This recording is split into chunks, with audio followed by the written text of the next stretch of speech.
अगर वो मुस्लिम समाज से आता तो उसका इनकाउंटर नहीं होता, उसको पोषित किया जाता, उसको आतंकवादी बनाया जाता, मिर्जा साहिब की तरह बनाया जाता, उसको अतीक अहमद की तरह पोषित किया जाता और उसके आतंक को दिखाकर भारतीय जनता पार्टी पुनः वोट ले सकती थी।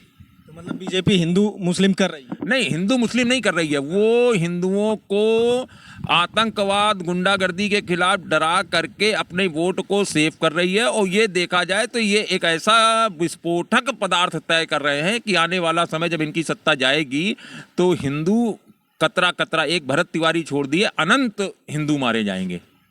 अच्छा, लालू के लड़के के ऊपर जो आरोप आज लगते हैं, आप ये बता दीजिए, उनको कहते हैं नवी पहल। सम्राट चौधरी के पास कौन से विश्वविद्यालय की डिग्री है? कोई बता सकता है? सम्राट चौधरी के पास डिग्री है माफियागिरी की, सम्राट चौधरी के पास डिग्री है गुंडागिर्दी की, सम्राट चौधरी के पास प्रशासन के लिखित मुकदमों की हिस्ट्री थीटर चार्जशीट की डिग्री है। भारतीय जनता पार्टी में गुजरात कैबिनेट, जिसमें अमित शाह जी, मोदी जी, इन्होंने एक बदमाश नहीं महाबदमाश को मुख्यमंत्री बना दिया। सम्राट चौधरी। भरत तिवारी, आपने नाम सुना होगा। बिहार में जो एक हत्याकांड हुआ है, इनकाउंटर हुआ है, उसको क्या कहेंगे आप लोग ही डिसाइड करिए। भरत तिवारी एक ऐसा नाम है जो समाज के लिए काम कर रहा था। समाज के लिए उसने पिस्तौल हाथ में पकड़ ली, कट्टा पकड़ लिया, लेकिन किसी भी आदमी को उसने गोली से मारा नहीं, ना ही किसी को डराया कि आप मुझे पैसे दो, रंगदारी दो, ऐसा कुछ भी सुनने में नहीं आया। लेकिन सिस्टम उसके पीछे पड़ गया और उसकी हत्या कर दी गई। तो इसी को लेके हम और थोड़ी ज़्यादा बात करेंगे आज धीरज भैया से। धीरज भैया, क्या कहते हैं भरत तिवारी का जिस तरीके से इनकाउंटर हुआ है या मर्डर हुआ है, उसको लेके क्या कहेंगे? अगर जर्नलिज्म की बात भाषा में अगर हम शैली में बात करेंगे तो उसका हत्या नहीं है, उसको वीर गति को पहुंचाया गया है। ये प्रशासन के द्वारा उत्कृष्ट कार्य किया गया है, क्योंकि आज भारतीय जनता पार्टी की बिहार सरकार ने ये साबित कर दिया है कि लोकतंत्र में यदि आप किसी भी असहाय, निर्जन, दुर्लभ, दीन बंधु की अगर आप बात करेंगे तो आपको हम वीर गति को पहुंचा देंगे। आप अब जर्नलिज्म की बात है तो उसमें आपको हत्या लगती है कि हत्या इनकाउंटर कर दिया। इनकाउंटर की व्याख्या क्या है? इनकाउंटर किसको कहते हैं? पुलिस यही बताती है कि कोई मतलब जो परेशान करता है समाज में किसी भी आदमी को या समाज में बहुत सारे लोगों को, उनको इनकाउंटर किया जाता है। नहीं, इनकाउंटर हाफ इनकाउंटर अलग होता है। बाकी जो भरत तिवारी का इनकाउंटर हुआ है, जो मर्डर हुआ है, उसमें मैंने उसके कई वीडियो देखे हैं, कई सारे वीडियो देखे हैं, जिसमें वो दिखाई देता है कि उसने पहले पुलिस के सामने पिस्तौल अपनी फेंक दी, उसके बाद उस पर 4-5 शायद गोली से मारा गया। ऐसा है, इनकाउंटर की व्याख्या अगर आप हिंदी सर्वगर्भित में जाएंगे तो इन माने होता है अंदर। इंग्लिश में इन कहते हैं इन, और हिंदी में व्याख्या कहते हैं इन माने अंदर। काउंटर माने सेफ और रिजर्व। कहते नहीं हमने इसका काउंटर कर लिया, मतलब इस चीज को सेव कर लिया, दबा लिया। तो भरत तिवारी ने अन्याय के खिलाफ अपनी बात को रखा तो सत्ता को हजम नहीं आया, सत्ता ने उसको अंदर रख के काउंटरीज कर दिया। काउंटर, काउंटरीज, काउंटरवेशन, ये 3 शब्द हैं। तो उसको काउंटर कर दिया, उसको समाप्त कर दिया कि कोई व्यक्ति सत्ता के खिलाफ कोई ऊंचिया। ये अब भारतीय जनता पार्टी जो पहले थी, अटल जी की थी, मुरारजी देसाई के समय थी, जो हमारे क्या नाम है ये कलकत्ता के ये क्या श्यामा प्रसाद मुखर्जी जी की समय भारतीय जनता पार्टी थी, उस भारतीय जनता पार्टी को गर्त में ले जाने का काम, बिहार में पहली बार आई तो उसको गर्त में ले जाने का काम अब हमारे सम्राट चौधरी जी करेंगे। अभी बिहार में जैसे मैं एक बार गया था, अभी इलेक्शन वहाँ पे था तो मैं गया था, तो कवर कर रहा था, तो मुझे लोकल एक वहाँ के जनसुराज के विधायक थे, उनके साथ रहने का मौका मिला। तो उन्हीं विधायक जी ने बताया कि एक व्यक्ति जैसे नॉर्मल बैठा हुआ था धोती कुर्ते में, और उस व्यक्ति के ऊपर शायद 56 या 58 मुकदमे दर्ज थे। उस आदमी का इनकाउंटर नहीं होता है, उसके पीछे पुलिस नहीं पड़ती है, एक ऐसे आदमी के ऊपर पीछे पड़ती है जो जिसका मतलब कोई एक पुलिस में रिकॉर्ड नहीं था, एक FIR उसके नाम पे नहीं थी। ऐसा है कि आप ये मान के चलिए, हमारे तुलसीदास ने आज से बहुत साल, अनंत काल पहले उन्होंने अद्वितीय कालजयी साहित्य की रचना करी जिसको हम रामचरितमानस कहते हैं। उस रामचरितमानस में लिखा तुलसीदास ने कि समरथ को नहीं दोष गोसाई, समर्थवान का कोई दोष नहीं होता है। बिहार में जो इस समय क्रांति लाई गई, जनता जो त्रस्त थी वो आतंकवाद, मुक्तिवाद, झारखंड में जो जातिवाद और ये जो कन्वर्जन चल रहा था उसके खिलाफ होकर जनता ने भारतीय जनता पार्टी को वोट दिया। लेकिन भारतीय जनता पार्टी में गुजरात कैबिनेट, जिसमें अमित शाह जी, मोदी जी, इन्होंने एक बदमाश नहीं महाबदमाश को मुख्यमंत्री बना दिया। सम्राट चौधरी कई मुकदमे भी मतलब देखे जाते थे। 135 मुकदमे हैं और आरा जिले का मैं प्रभारी रहा हूँ। आरा जिले का मैं प्रभारी रहा हूँ। आरा में जिले में जहाँ पे भरत तिवारी मारा गया उसके जस्ट बगल वाला परिवार एक गोंड परिवार है। गोंड परिवार ब्राह्मण परिवार से बिल्कुल अलग होता है। गोंड एक जाति उसमें ओबीसी में आती है। ओबीसी परिवार की मदद करने में सुजीत गोंड है, मैं उनका नंबर भी आप कहेंगे तो मैं सार्वजनिक कर दूंगा और मैं कहेंगे तो फोन पे भी आपकी बात करा दूंगा। सुजीत गोंड की मदद करने में उस परिवार की, क्योंकि नदी कटान पे उनको जमीन दे दी गई और कटान का जब एसडीएम तो उन्होंने शिकायत करी तो वो सम्राट चौधरी को हजम नहीं हुआ। नहीं, उसके पहले देखा गया ना कि जो भरत तिवारी थे ये पुलिस के जो अधिकारी होते हैं उनके पास में कई बार पत्र लेके गए। इन्होंने अपने गांव में जो लाइट लेके आए हैं, ये बिजली लेके आए हैं, वो भी भरत तिवारी लेके आए हैं। इसके पहले बिजली नहीं आती थी उनके गांव में। अभी बहाव आ गया था, ज़्यादा बारिश हो गई थी तो पानी वहाँ पे भर गया तो उनका पूरा गांव बह गया। तो इसी चीज़ थोड़ी जो बुनियादी मांगे होती हैं वही मांगे लेके वो बार बार अधिकारियों के पास में जा रहे थे। अधिकारी उसमें टस मस नहीं हो रहे थे, कुछ सुनने को तैयार नहीं थे। अब उस लड़के ने केवल एक रास्ता अपनाया जो भगत सिंह ने अपनाया था। भगत सिंह को लोग तब जान पाए जब उन्होंने बम मारा था। अब भरत तिवारी को लोग तब जान पा रहे हैं जब भरत तिवारी ने हाथ में पिस्तौल पकड़ ली।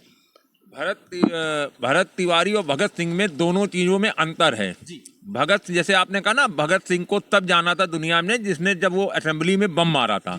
भगत सिंह को तब नहीं जाना था। भगत सिंह को तब जाना था देश ने जब वो शहीद हुए थे, जब उनकी फांसी लगी थी और वो द लाइफ ऑफ लीटन एक किताब पढ़ रहे थे।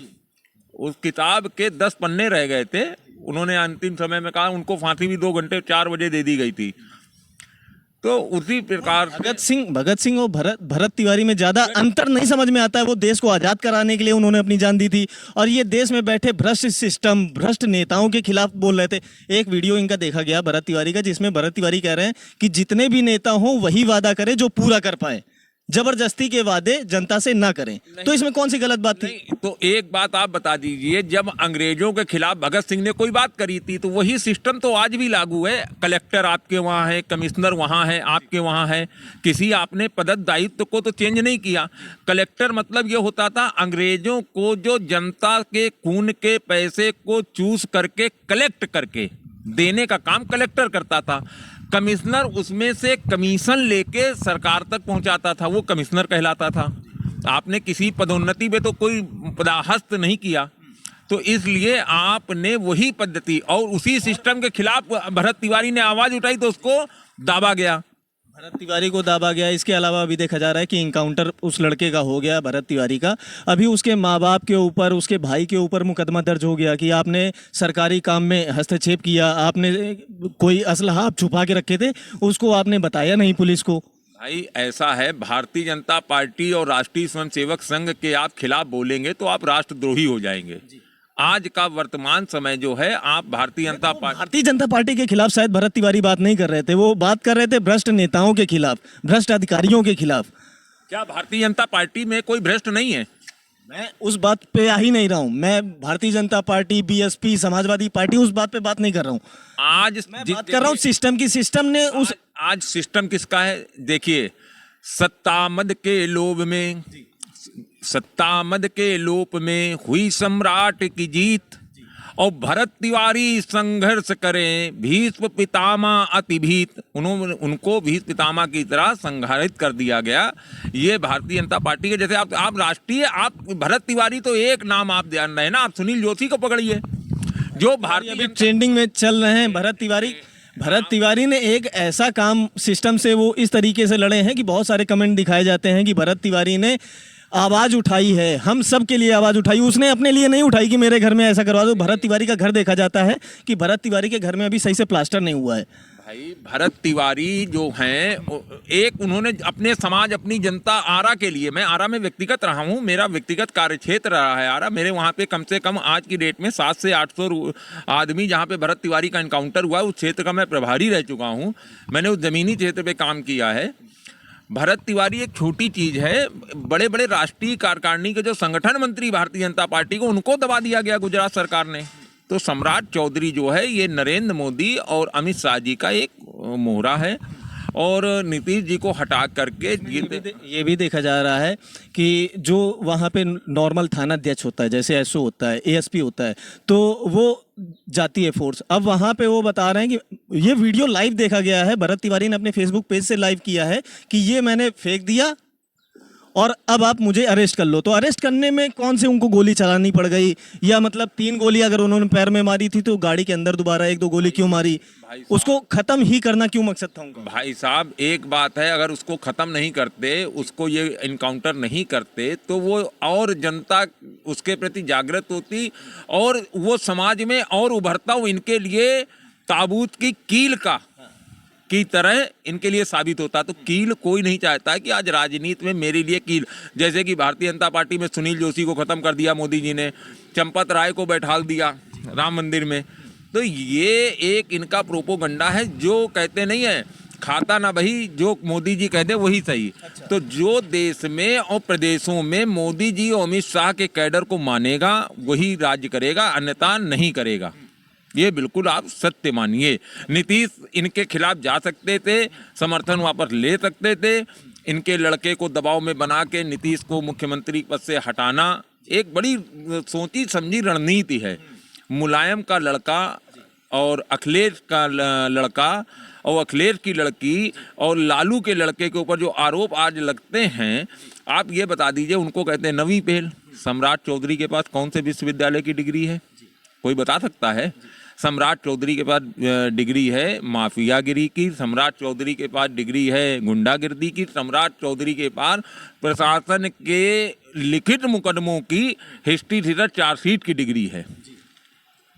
तो अच्छा, भरत तिवारी के इस इनकाउंटर को अब हम वीडियो के आखिरी में आ गए हैं, तो हम सीधे सीधे आपसे जानना चाहेंगे कि इनकाउंटर है या मर्डर, आप क्या कहेंगे इस पे? उसकी हत्या की गई है, वो प्रशासन द्वारा और सत्ता द्वारा पोषित जो माफिया थे उन्होंने उसकी हत्या की है।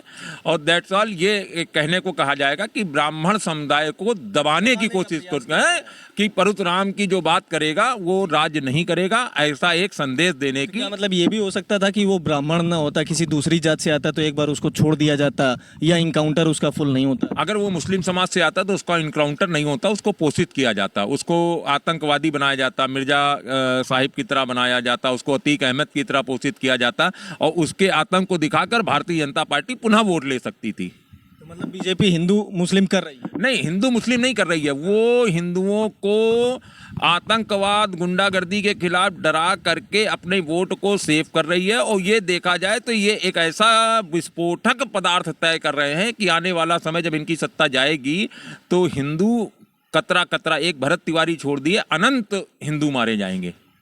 अच्छा, राम मंदिर को लेके क्या आपके विचार हैं? जिस तरीके से अभी चोरी का एक खुलासा हुआ कि राम मंदिर में बहुत सारा दान चोरी हुआ, आज मैं अभी 10 मिनट पहले दैनिक भास्कर की एक ऐप है उसमें देख रहा था कि मतलब 40 कर्मचारी जो वहाँ पे दान में मिला हुआ पैसा होता है उसको गिनते हैं, तो उनको हटा दिया गया है।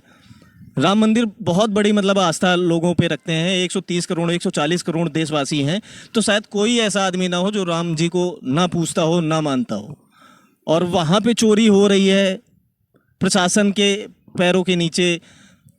देखिए, राम मेरी आस्था का प्रतीक हैं, वो समस्त हिंदू, और समस्त हिंदू भी नहीं कहना चाहिए, वो चाहे हिंदू हो चाहे मुस्लिम हो चाहे सभी समाज हो, सबके प्रतीक हैं राम। इस देश की आस्था का विषय है राम, सबसे बड़े इस जो देश की आस्था का विषय है वो राम है।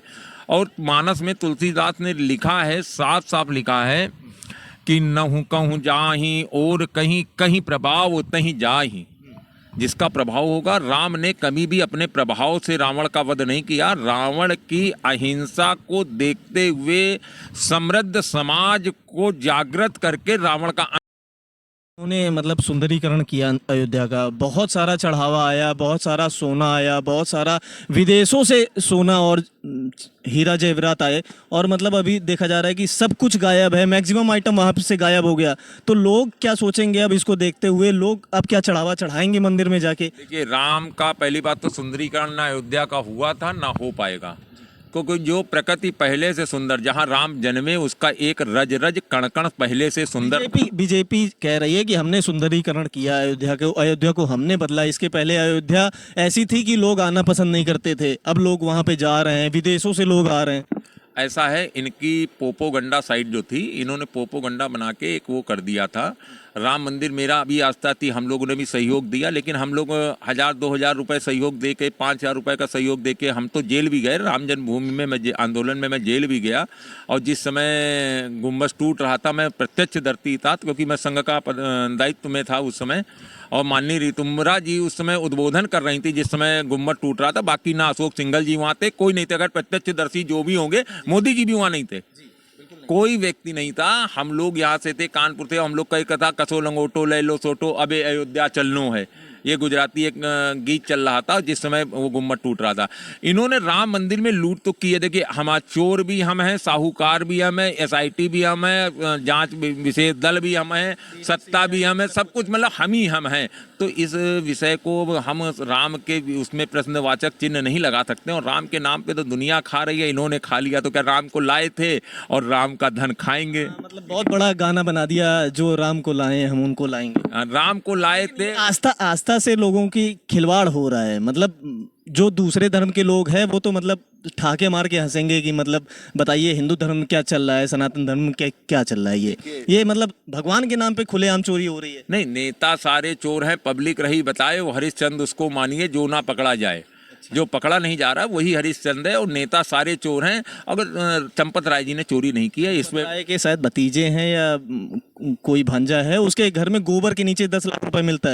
भाई 10 लाख तो छोटी सी बात है, 10 करोड़ मिलना चाहिए। नहीं, वो भी दबा होगा, कहीं ना कहीं दबा होगा। दबा है, बिल्कुल दबा है। एक सत्ता का मानक मापदंड जो था कि धनोपार्जन, आपने देखा ना कितनी बड़ी गिरावट आ गई। जहाँ 15 करोड़ चढ़ावा आता था वहाँ 1.5 के आ रहा है।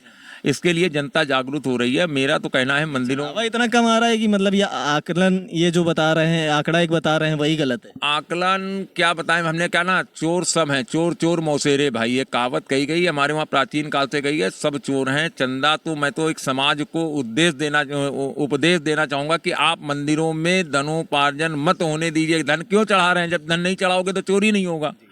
आप किसी गरीब व्यक्ति को, किसी गाय को, अपने आपके घर के पास गाय है उसको रोटी नहीं खिला रहे हो, राम मंदिर के पास जाके वहाँ 500 रुपए गौदान दे रहे हो।